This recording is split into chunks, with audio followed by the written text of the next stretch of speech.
Well, what's up, guys? Welcome to our channel. We're on episode 11. If you didn't know, make sure to check out 1 through 10. And we have 3 of these Jeeps here and 1 over there. We're 4 Jeep kind of people. That's right. How many of them are better than the JK though? 3 of them. Welcome back to Garage Couple. On this week's episode, we are going to be installing this wolfbox rear view camera, rear view mirror, and as well as a forward-facing camera, as well as a dash cam attachment, which also records when the vehicle is parked after it detects any kind of irregular movement or shock. This thing is super cool. Look at that packaging. And if you are new to the channel, my name is Aline and I drive an incredible JKU. And my name is Greg and I drive 3 Jeep Wranglers, 2 of which are TJs, one's a Rubicon, one's a LJ. And this channel is all about DIY modding your Jeeps. Everything we do, you can do at home. We are not professionals in this field. We are not mechanics, but we are excited to take you along the learning process on getting those Jeeps modded. Now, the particular dash cam rear view camera kit we went with is called the G900 from Wolfbox. Why don't we go ahead and just jump right into it?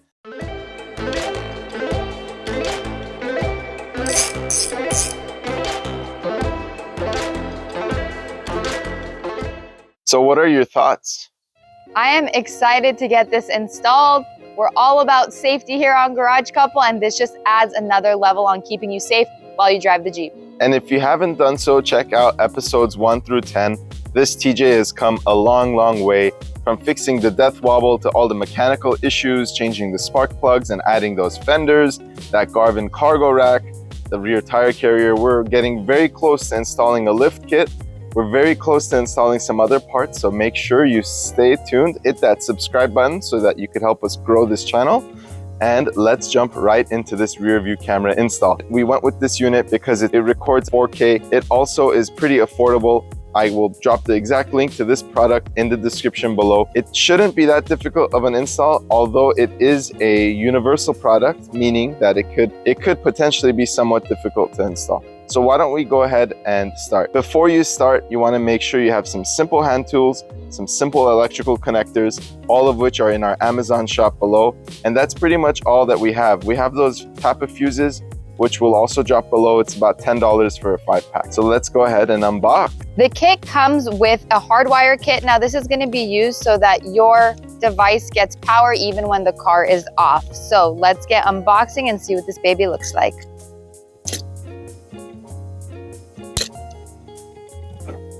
Usually we're unboxing huge boxes. This one's a little petite. A little petite for our liking. But we still like. I feel like I'm gonna open a diamond necklace in here. It's usually how they come out. Wow, that is some awesome packaging. Dun, dun, dun. You ready? You ready?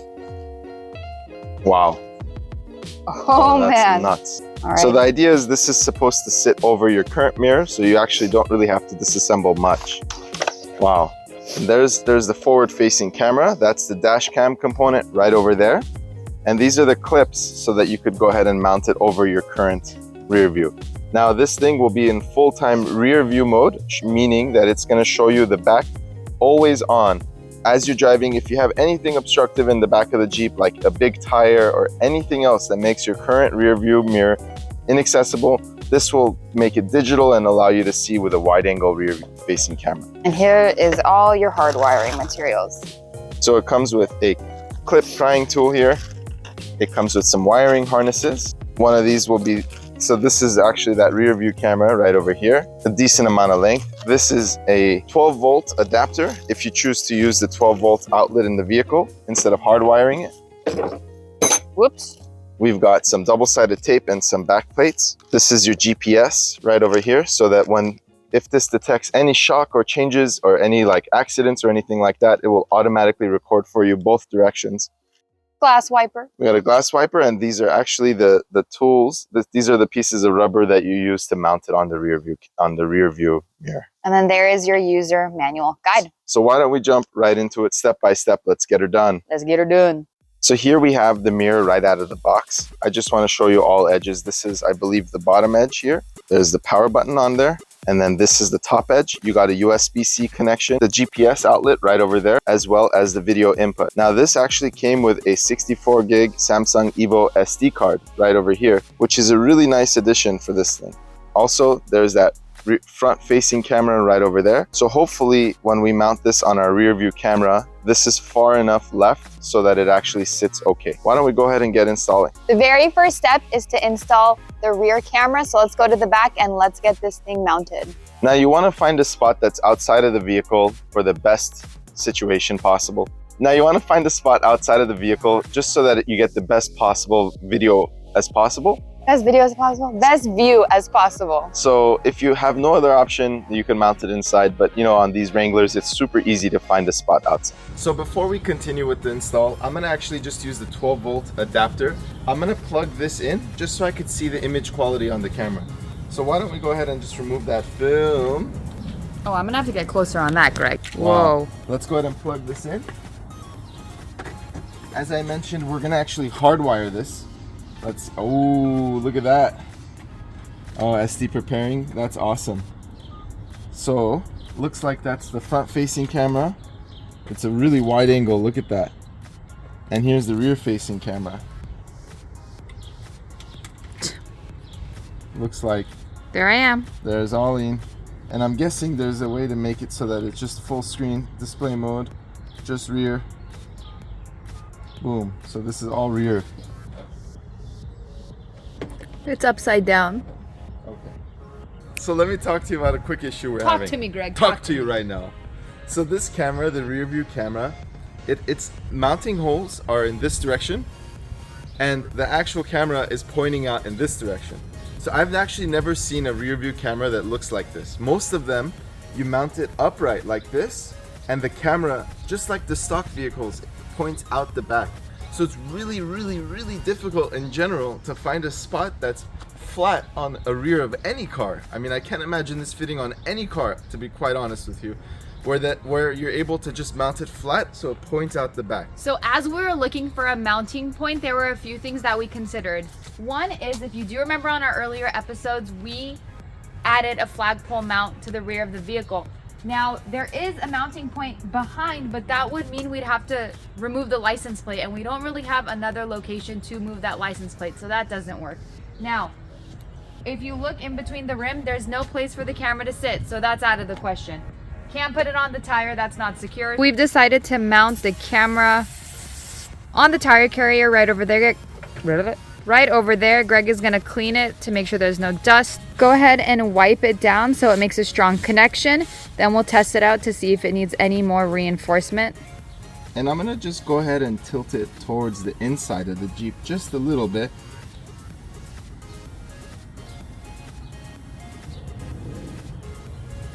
So we've decided on a third spot, which is gonna be mounted upside down, right down the middle over here. And the reason we're gonna put it here is because it's dead center.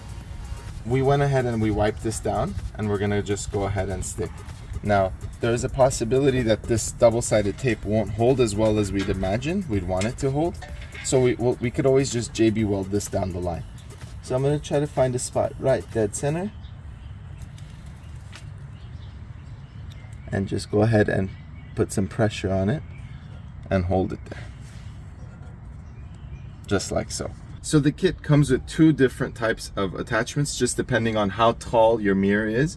We're gonna go ahead and use these shorter ones, and it's actually really easy to install, which is super nice, and it actually works very well.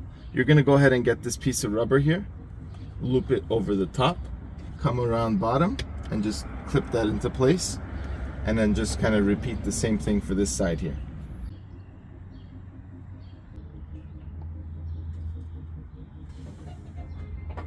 So the camera hardwire kit has three things that you need to connect, and we are using the internal fuse panel to do so. You need a switch power source, you need a constant power source, and you need a ground. Now, the yellow wire here represents the constant power source, and that represents the 12-volt outlet right over there. It's getting constant power, so we tapped into that. Now, the red one is using that spot on the back, which is originally for the HVAC blower motor, which is a switched accessory.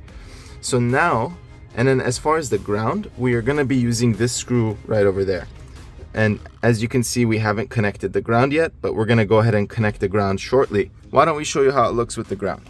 And as you can see, we connected the ground right over there into the actual screw for the fuse panel.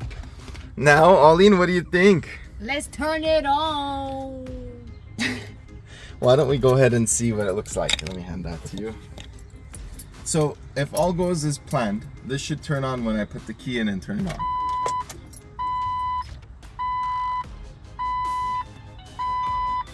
There we are.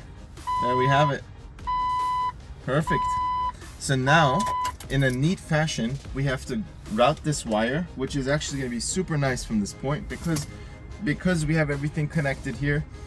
We are going to go ahead and route that around this windshield frame. The other thing is we're going to have to do the same for that rear view camera, and then we're done with this install. We'll get you some footage as we try. Removing the paneling so we can put the wire neat and tidy.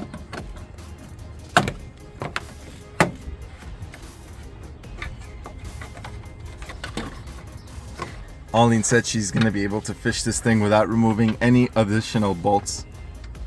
Let's see if she can. So go ahead and grab one of these tools if you have one. These are really nice equipment. As you can see, ours has had many years of life. You essentially squeeze this one corner and it gives you a hand. And what you do is you fish this down through the top, you open this out, you put your plug in, and then you fish it back. So why don't we go ahead and do that now? You can also just remove these with the Torx and increase that accessibility. Right, Greg? What would you do if the whole dashboard just fell? Oh, episode 12. You know, it doesn't actually give me enough wiggle room.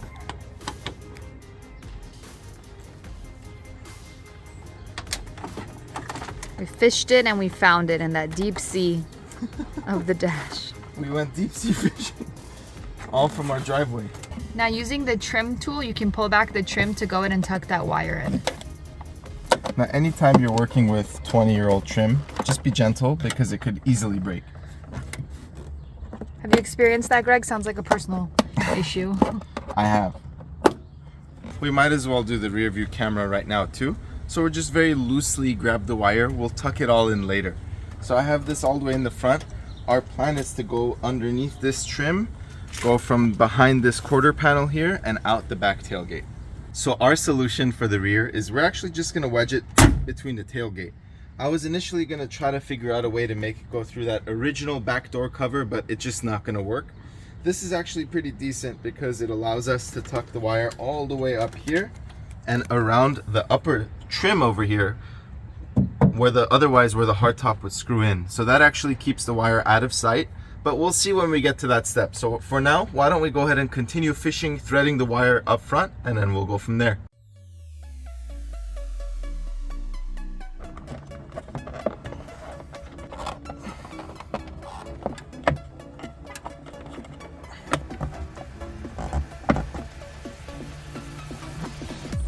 It's coming together. One wire in, one to go.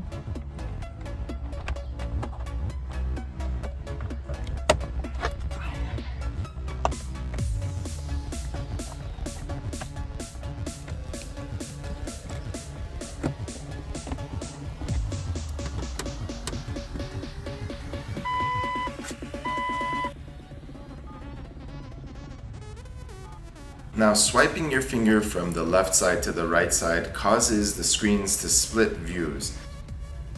Now you could use your finger from the bottom of the mirror to adjust the angle of the camera, and when you swipe down from the top you get lots of menu options, which as you could see are very extensive. Now before using your camera, I recommend formatting the SD card just so that you can avoid any kind of error that may arise. So hitting that yellow button will put the dash cam into emergency mode, which will save all of the files and audio files in a separate location, easier to retrieve down the line. Now that all the wires are connected and we verified that everything is working, time to tuck the rest of the wires in the rear, and we are wrapping up this install. Let's do it.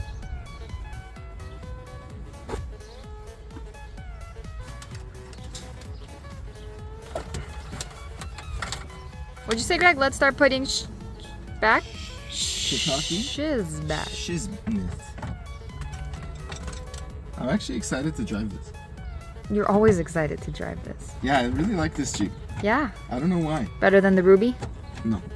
No chance. That visor that we removed for clearance to tuck in the wire. Just one screw.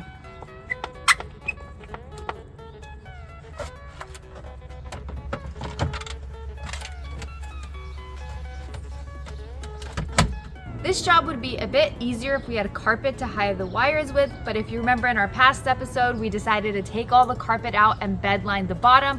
We think it looks super sick, but it might make this install a little more challenging, but we'll get it done either way because we're a garage couple. We opted to tuck using double-sided tape. Let's see how it holds. Again, make sure you clean all the dust so it makes a good stick. Not all double-sided tape is created equally. Check out our Amazon shop to see our very favorite one. So Greg is working on the trigger wire. You'll notice that it's red. So we're wiring this up so that it turns on the camera automatically when we are in reverse. Now Greg connected that red wire to the reverse light so that when you go into reverse, it gives you the lines to help you reverse. So Olin is gonna demonstrate by putting this thing into reverse. Brother. Because we did that reverse signal, we are good to go. Good. Wow, so cool. What do you think? Awesome. I think someone needs to learn sticky shift. Stop. Sticky shift. Stop it. Let's do sticky shift time. Stop it. Let's go for a drive. So now we go for a little bit of a drive. Let's go. Look at that. So cool. So we're not gonna go ahead and install the GPS because I don't want it to get too cluttered up there. And honestly, I'm not that concerned for that functionality. We ain't concerned, you guys. We ain't concerned. So look at that. And I'm gonna put it into reverse. We're in reverse and look at that. Reverse fired right up. So cool. Car behind me. Can't even see them now. Thoughts? Super cool. I think that's really, really cool. What? The problem is I just want to watch that. There's an issue here, guys. I just want to watch that. I don't want to look in front of me. I want to just look right over there. Okay. That's actually really nice. I like the front view. You could probably record videos off-roading with this thing. Yeah, for sure. All right, why don't we take this thing out? Outback Steakhouse. I'm hungry. I'm hungry. Let's go You Outback. owe me. So between your head unit and your new dash cam, what's up, Greg? Nothing much, just driving a G-Wagon, I think. This is actual footage from the dash cam itself. The front records in 2.5K and the rear records in 4K. It is always recording, which is really nice. Even when you turn off the screen so that you could use the intrinsic mirror, it continues to record for you and it saves to that SD card, which you can access later. This is how it looks at nighttime. It is still extremely clear and very visible. I do want to mention one thing though. If you live in a climate that is very rainy, you may have some issues with this rear view mirror as the rain quickly obstructs the view. I've had to turn off the camera several times during the rain and just use the intrinsic mirror functionality so that I could see behind me. Here's what I'm talking about.